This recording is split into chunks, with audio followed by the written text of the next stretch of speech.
Hello बच्चों, नमस्कार। आज टॉपिक है मेंडल के सिद्धांत या मेंडल के नियम।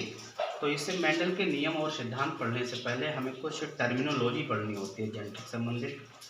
तो इससे पहले हमें मेंडल भी पढ़ने होते हैं। मेंडल कौन थे, मेंडल ने जेनेटिक्स के संबंध में क्या काम किया था।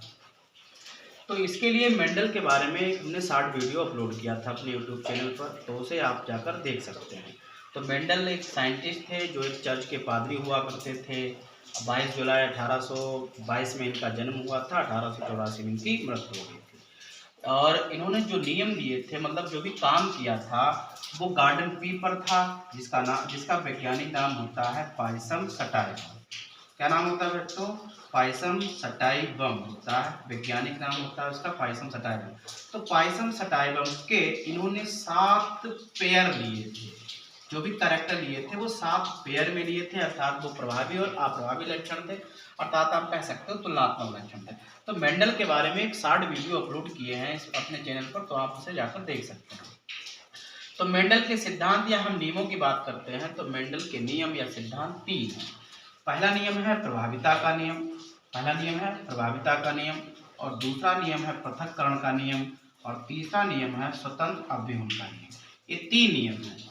देखो, मेंडल के जो 3 नियम हैं, इन 2 नियमों की जो व्याख्या की जाती है वो हम लोग मोनो हाइब्रिड क्रॉस की सहायता से करते हैं। किससे करते हैं? मोनो हाइब्रिड क्रॉस की सहायता से करते हैं। और इस नियम की व्याख्या डाई हाइब्रिड क्रॉस की सहायता से की जाती है। अर्थात इन दोनों नियमों को मोनो हाइब्रिड क्रॉस से एक्सप्लेन कर सकते हैं, मतलब करते हैं, और इस मतलब स्वतंत्र अवयवों के नियम को हम लोग डाई हाइब्रिड क्रॉस से एक्सप्लेन करते हैं। तो आज हम आप लोगों को प्रभाविता का नियम समझाएंगे। कौन सा नियम समझाएंगे? प्रभाविता का नियम समझाएंगे। तो चलिए देखते हैं कि प्रभाविता का नियम क्या होता है।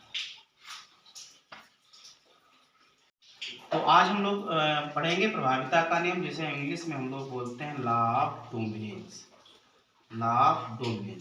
तो ये मेंडल का प्रथम नियम भी कहा जाता है, मेंडल का एक पहला नियम है। तो इस नियम में मेंडल ने बताया कि जब 2 अलग अलग लक्षण वाले पौधों के बीच, मतलब 2 ऐसे प्लांट्स लिए जिनके कैरेक्टर कैसे अलग अलग हैं, तो जब 2 अलग अलग लक्षण वाले पौधों के बीच क्रॉस कराया जाता है तो उनकी प्रथम पीढ़ी में कोई एक लक्षण दिखाई देता है और दूसरा लक्षण छिप जाता है। जो लक्षण दिखाई देता है प्रथम पीढ़ी में उसे हम लोग प्रभावी लक्षण कहते हैं, और जो लक्षण छिप जाता है, अर्थात हम लोगों को दिखाई नहीं देता है, आप कह सकते हैं जो प्रदर्शित नहीं होता है, उसे हम लोग अप्रभावी लक्षण कहते हैं। और इस नियम को हम क्या बोलते हैं? प्रभाविता का नियम कहते हैं। तो एक बार फिर से सुन लीजिए। जब 2 तुलनात्मक लक्षण वाले या 2 विरोधी लक्षण वाले पौधों के बीच जब क्रॉस कराया जाता है तो उनकी प्रथम पीढ़ी में कोई एक लक्षण दिखाई देता है। जो लक्षण हमें दिखाई देता है उसे हम लोग प्रभावी लक्षण कहते हैं, और जो लक्षण छिपा रहता है अर्थात दिखाई नहीं देता है उसे हम लोग अप्रभावी लक्षण कहते हैं। इस नियम को हम लोग लॉ ऑफ डोमिनेंस कहते हैं। इसे क्या कहते हैं? लॉ ऑफ डोमिनेंस कहते हैं। और इस नियम का जो एक्सप्लेन किया जाता है वो मोनो हाइब्रिड क्रॉस की सहायता से किया जाता है। किससे किया जाता है? मोनो हाइब्रिड क्रॉस की सहायता से इसका एक्सप्लेन किया जाता है। अब प्रश्न यहाँ पर यह बनता है कि मोनो हाइब्रिड क्रॉस क्या होता है? तो ऐसा क्रॉस जिसमें किसी जीव के एक तुलनात्मक लक्षण का अध्ययन जब हम लोग एक साथ करते हैं उसे हम लोग मोनो हाइब्रिड क्रॉस कहते हैं। फिर से सुनिए, वह क्रॉस जिसमें किसी जीव के एक तुलनात्मक लक्षण का अध्ययन जब एक साथ किया जाता है उसे मोनो हाइब्रिड क्रॉस कहते हैं, मतलब एक संकर संकरण कहते हैं। क्या कहते हैं? एक संकर संकरण कहते हैं। तो इसे हम लोग कुछ एग्जाम्पल से समझते हैं। जो एग्जाम्पल होगा वो लॉ ऑफ डोमिनेंस को भी रिप्रेजेंट करेगा और मोनो हाइब्रिड क्रॉस को भी रिप्रेजेंट करेगा। तो जो मतलब जैसे यहाँ पर हमने 2 प्लांट्स लिए, एक प्लांट हमने टाल प्लांट ले लिया, मतलब एक प्योर शुद्ध लंबा प्लांट है और दूसरा शुद्ध बोना प्लांट है। जब इनके बीच हम क्रॉस कराएंगे तो आप जानते हैं कि मेंडल ने जो 7 कैरेक्टर मटर के लिए थे उनमें जो लंबेपन का कैरेक्टर था वो बोने पर कैसा है? प्रभावी है। तो एक लंबा पौधा और एक बोने पौधे के बीच जब क्रॉस कराया जाता है तो उनकी प्रथम पीढ़ी में कोई एक लक्षण दिखाई देता है। जो लक्षण हमें दिखाई देगा वो हमेशा लंबेपन का लक्षण दिखाई देगा। तो यहाँ से हम कह सकते हैं कि इसमें लंबेपन का जो करैक्टर है वो प्रभावी है और बोनेपन का लक्षण कैसा है, अप्रभावी है।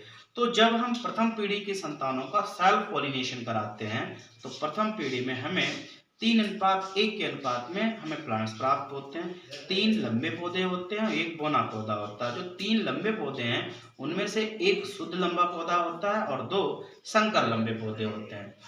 तो चलिए देखते हैं। जैसे हमने एक ले लिया, अब हमें क्या करना है, हमने ले लिए ये हमारा है टाल प्लांट। कैसा है, टाल प्लांट्स है। और किस टाइप का टाल है, तो आप कह सकते हैं प्योर टाल प्लांट है, जिसके हमने जीन्स क्या लिए, कैपिटल टीटी लिए। और एक हमने ले लिया स्मॉल टीटी, ये भी प्योर है। ये भी कैसा है, प्योर है, लेकिन ये कैसा है, ड्वार्फ। ये कैसा है, ड्वार्फ प्लांट है, मतलब बोना पौधा है।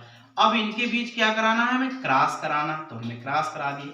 ये दोनों प्लांट्स क्या कहलाएंगे, ये दोनों प्लांट्स कहलाएंगे पेरेंट्स, मतलब जनक कहलाएंगे, क्योंकि इनसे क्या बनेगा, इनसे कोई संतान बनेगी।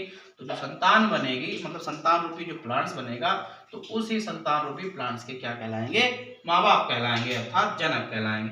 तो हमने 2 प्लांट्स ले लिए, एक प्योर टाल प्लांट्स लिया, दूसरा प्योर ड्वार्फ प्लांट लिया। ठीक है, तो जब इनके बीच हम क्रॉस कराते हैं, क्या कराया, क्रॉस कराया, तो इनके बीच जो क्रॉस कराएंगे तो हमें फर्स्ट जनरेशन प्राप्त होगी। क्या होगी, फर्स्ट जनरेशन का मतलब होता है प्रथम पीढ़ी। तो यहाँ पर हमें जो प्लांट्स प्राप्त हुए वो capital T and small T phenotype वाले, जीनोटाइप वाले हमें प्राप्त हुए। अब देखो ये कैसा है, ये भी एक टाल प्लांट है। कैसा, टाल अर्थात लंबा पौधा। लेकिन ये टाल प्लांट तो है, लेकिन प्योर टाल नहीं होगा, क्योंकि इसमें जीन्स कैसे अलग अलग है। जोड़े के जीन्स जब अलग अलग होते हैं तो ऐसे को हम लोग हेट्रोजाइगस कहते हैं। इसे हम होमोजाइगस कहेंगे, इसे हम भी होमोजाइगस कहेंगे, लेकिन ये कैसा होगा, हेट्रोजाइगस। और जो हेट्रोजाइगस प्लांट्स होते हैं उनके लिए क्या होता है, उन्हें हम लोग हाइब्रिड कहते हैं। क्या कहते हैं, उन्हें हम लोग हाइब्रिड कहते हैं। तो ये टाल तो है, लेकिन कैसा टाल है, हाइब्रिड टाल है। ठीक है, कैसा हाइब्रिड टाल है। फिर जब हम प्रथम पीढ़ी की संतानों का सेल्फ पॉलिनेशन कराते हैं, क्या कराते हैं, सेल्फ पॉलिनेशन कराते हैं, तो द्वितीय पीढ़ी में इस तरीके का, इसे हम बोलते हैं पुनेट चार्ट। क्या बोलते हैं बच्चों, इसे बोलते हैं पुनेट चार्ट। पुनेट नाम के वैज्ञानिक थे जिन्होंने इस चार्ट के बारे में बताया था। तो ये जोड़े के जीन्स हैं, इन्हें हम सेपरेट कर लेंगे, capital T small T, capital T small T. ये हमारी जो पुनेट चार्ट में जनरेशन प्राप्त होगी वो F2 होगी, अर्थात द्वितीय पीढ़ी होगी। तो इनकी हमें गुणा करनी है, तो कैपिटल टी आएगा, इसके साथ करेंगे capital T and small T, इसके साथ कर देंगे कैपिटल टी स्मॉल टी और small T and small T. तो आपने देखा कि जब आपने प्योर टाल प्लांट लिया एंड प्योर ड्वार्फ प्लांट लिया, मतलब शुद्ध लंबा पौधा शुद्ध बोने पौधे के बीच जब आपने क्रॉस कराया, तो भी तब आपको प्रथम पीढ़ी में टाल प्लांट प्राप्त हुआ, लेकिन वो टाल प्योर ना होकर कैसा था, हाइब्रिड टाल प्लांट था। जब इनका सेल्फ पॉलिनेशन कराया तो पुनेट चार्ट में हमने जब F2 जनरेशन देखी, तो इसमें देखो हमारा जो जीनोटाइप आया, जीनोटाइप का मतलब क्या होता है, जीनोटाइप का मतलब होता है किसी जीव को उसके जेनेटिक रिप्रेजेंटेशन को ही हम क्या बोलते हैं, जीनोटाइप कहते हैं। तो जो हमारे जीन्स आए कौन कौन से, कैपिटल टी के, तो हम इसका देखेंगे यहाँ पर जीनोटाइप रेशियो, मतलब अनुपात में देखते हैं। तो कैपिटल टी अनुपात कैपिटल टी स्मॉल टी और अनुपात स्मॉल टी, ये हमारा इसमें हमें प्राप्त हुआ जीनोटाइप रेशियो। तो आप capital T and small T आपका एक प्लांट होगा, मतलब कैपिटल टी एक प्लांट है, capital T and small T आपके 2 प्लांट्स होंगे और स्मॉल टी आपका 1 प्लांट्स होगा। तो कुल मिलाकर कैपिटल टी कैसा है, कैपिटल टी आपका लंबा है, लेकिन प्योर लंबा है। Capital T and small T आपका किस टाइप का, लंबा है अर्थात टाल है, लेकिन कैसा है, हाइब्रिड है। तो कुल मिलाकर लंबे पौधे कितने प्राप्त हुए, 3। तो हमारा फिनोटाइप रेशियो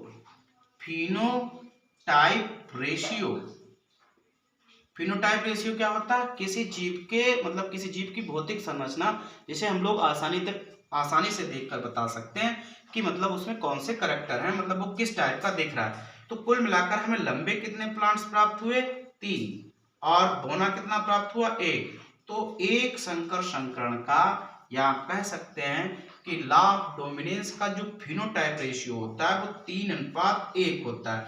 इन तीन में से